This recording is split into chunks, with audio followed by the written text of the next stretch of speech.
सोमवती अमावस्या के दिन पीपल के वृक्ष की फेरी जो लगाई जाती है वो खाली नहीं लगाई जाती।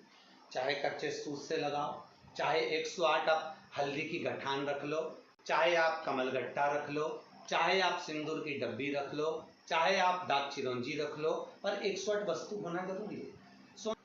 सोमवती अमावस्या का फल ही यही है कि जिन वर कन्या का विवाह नहीं होता, जिन लड़का लड़की का विवाह नहीं होता, जिन पति पत्नी में आपसी में टकरार चल रहा हो, अदालत तक बात पहुंच गई हो, जिस घर में शांति नहीं रह रही हो, आपस में क्लेश बड़ा मचा हो, ऐसी हो गया मन में कि अब ये तनाव बहुत बढ़ गया है, संबंध टूट जाएगा, तो निवेदन है सोमवती अमावस्या के दिन आप भी सोमवती अमावस्या के दिन पीपल के वृक्ष के नीचे जाकर उस पीपल की पूजन कर कर उस पे कुंकु सिंदूर चंदन समर्पित कर कर कच्चे सूत से 7 परिक्रमा करिए।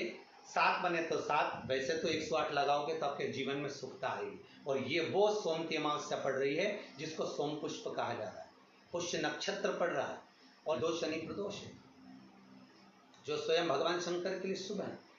आप 108 फेरी लगाएं, चाहे दाने से लगाएं, चिरौंजी से लगाएं, जिससे भी लगाएं, पीपल की पूजन करें, जल अर्चना करें। इतना निवेदन करता हूं कि आपके घर में अशांति नहीं हो सकती, परिवार में प्रेम जरूर बढ़ेगा।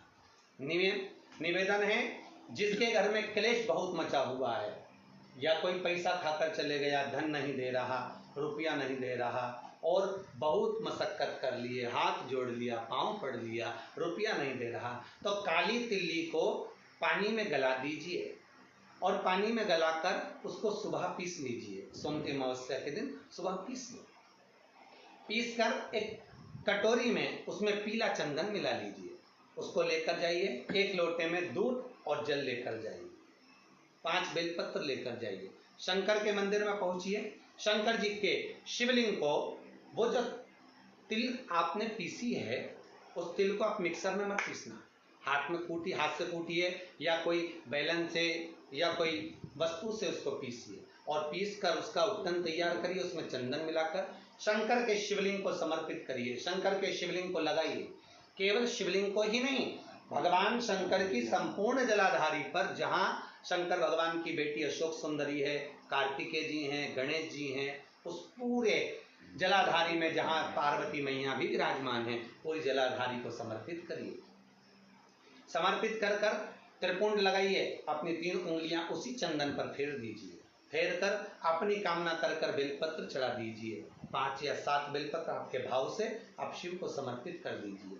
समर्पित कर कर हाथ में कलश लेकर, दूध और जल मिला हुआ पात्र लेकर शंकर को समर्पित करिए और बाबा भोलेनाथ से विनती करिए कि जिस व्यक्ति ने हमारा धन खाया है, जिस व्यक्ति ने पैसा रख लिया या कोई लेकर चले गया या कोई ऐसा काम हो गया कि वो धन आ ही नहीं रहा है, बहुत तकलीफ में है, तो बाबा से विनती करो।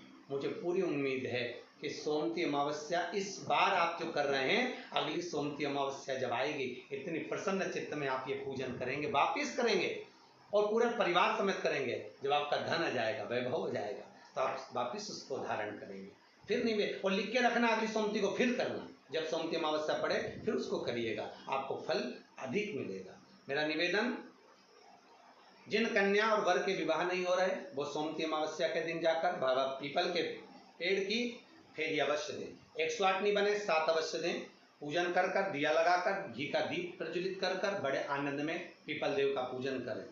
और निवेदन, जिस व्यक्ति को रोग बहुत हो, चाहे शुगर हो, बीपी हो, या घुटने में दर्द हो, कमर में दर्द हो, या बहुत कष्ट का जीवन निकल रहा हो, यहाँ तक कैंसर जैसी भी बीमारी यदि आपको है, तो ये सोम पुष्प को छोड़ना मत ही, सोमवती अमावस्या को मत छोड़ना। निवेदन है, आप एक पात्र जल जिसमें पीला चंदन, पात्र के जल में एक कलश में जल लीजिएगा, उसमें पीला चंदन घोल लीजिए, पीला चंदन घोलकर उसमें थोड़ी सी काली मिर्ची पीस कर मिला लीजिए, काली मिर्ची को पीस कर डाल दीजिए और उसमें 7 बेलपत्र उसके अंदर डाल दीजिए। 7 बेलपत्र के साथ में 7 वृक्ष के पत्ते, कोई भी वृक्ष जो आपके पास में हो, 7 वृक्ष के पत्ते उस कलश में डाल दीजिए। घर से निकलते समय पूरे घर का भ्रमण करते हुए जिस व्यक्ति को रोग बहुत है उस व्यक्ति का स्पर्श कराते हुए वो जल शंकर भगवान के ऊपर समर्पित कर कर थोड़ा सा जल बचाकर, पत्तियां सब शिव जी को चढ़ाकर थोड़ा सा जल बचाकर शंकर की देहली पर चढ़ा दीजिए, शंकर की चौखट पर, भगवान शंकर के शिवलिंग की चौखट पर समर्पित करें। शिवलिंग की चौखट पर समर्पित कर कर उसी जल जो आपने देहली पर चढ़ाया है उसी जल का भाग थोड़ा सा कटोरी में 1 चम्मच के बराबर लेकर आइए। जो व्यक्ति बीमार है उसके शरीर पर उसको छींटा दीजिए। 3 बार छींटा देना है, सुबह, दोपहर और शाम। उसके बाद में बाबा विश्वनाथ से प्रार्थना करिए। शाम के समय घर के बाहर एक घी का दिया अवश्य लगाइए। मुझे पूर्ण उम्मीद है सोमती अमावस्या रोग मुक्त करेगी, अधिक फल आपको प्रदान करेगी, सुख का अनुभव कराएगी, आपके जीवन का कल्याण करेगी। और निवेदन, सोमती अमावस्या हमारे जीवन को फलित करने वाली, सुख देने वाली, आनंद देने वाली, हम उसका लाभ अवश्य लें। जो बच्चे पढ़ने में कमजोर है या कोई विद्या के लिए किसी एग्जाम में बैठ रहे हैं, गवर्नमेंट के एग्जाम में बैठ रहे हैं और बच्चे उस एग्जाम में पास नहीं हो पा रहे हैं या निकल नहीं पा रहे हैं, या कोई टीचिंग के लिए, बैंकिंग के लिए आप अप्लाई कर रहे हो, नहीं हो रहा है, निवेदन है सोमती अमावस्या कल पड़ रही है, 2 स्वस्तिक आपको बनाना है। कितने स्वस्तिक बनाना है? 2 स्वस्तिक। एक स्वस्तिक कुंकू का पीपल के पेड़ पर बनाना है आपको। पीपल के पेड़ पर बनाने के बाद में जमीन पर, भूमि पर एक घी का दिया लगाना है। दूसरा स्वस्तिक शंकर के मंदिर की चौखट पर आपको बनाना है, किसी भी एक साइड में, चाहे राइट में बना लें चाहे लेफ्ट में बना लें। शंकर के मंदिर पर जो स्वस्तिक बनाओगे वो पहले पीपल के वृक्ष के बनाना है। पीपल के वृक्ष के बनाने के बाद में शंकर के मंदिर में शाम के समय आप जाकर स्वस्तिक बना सकते हैं। दोपहर से लेकर शाम तक कभी भी स्वस्तिक बनाएं और एक घी का दिया वहां रखता है। बस इतना याद रखना, पीपल के पेड़ के नीचे जो स्वस्तिक बनाओगे वहां जो घी का दिया लगेगा उसमें गोल बत्ती लगेगी, फूल बत्ती लगेगी। शिव मंदिर की चौखट पर जो दिया लगाओगे उसमें 2 बत्ती लगेगी, लंबी वाली, लंबी बत्ती 2 लगेगी घी की। वो बत्ती आपको शंकर के मंदिर पे दिया कहाँ रखना है? जहां स्वस्तिक बनाओगे उसी के ऊपर 2 बत्ती का दिया लगाओगे। उस समय पर दिए का जो बत्ती है उसका मुख अपनी ओर होना चाहिए और भगवान शंकर की चौखट पर प्रणाम कर कर, निवेदन कर कर, नमन कर कर आप आइए। आपके जीवन में सफलता प्राप्त होगी। आप जिस चीज की कोचिंग कर रहे हो, जिस चीज में उतरना चाहते हो, आपको वह फल प्राप्त होगा।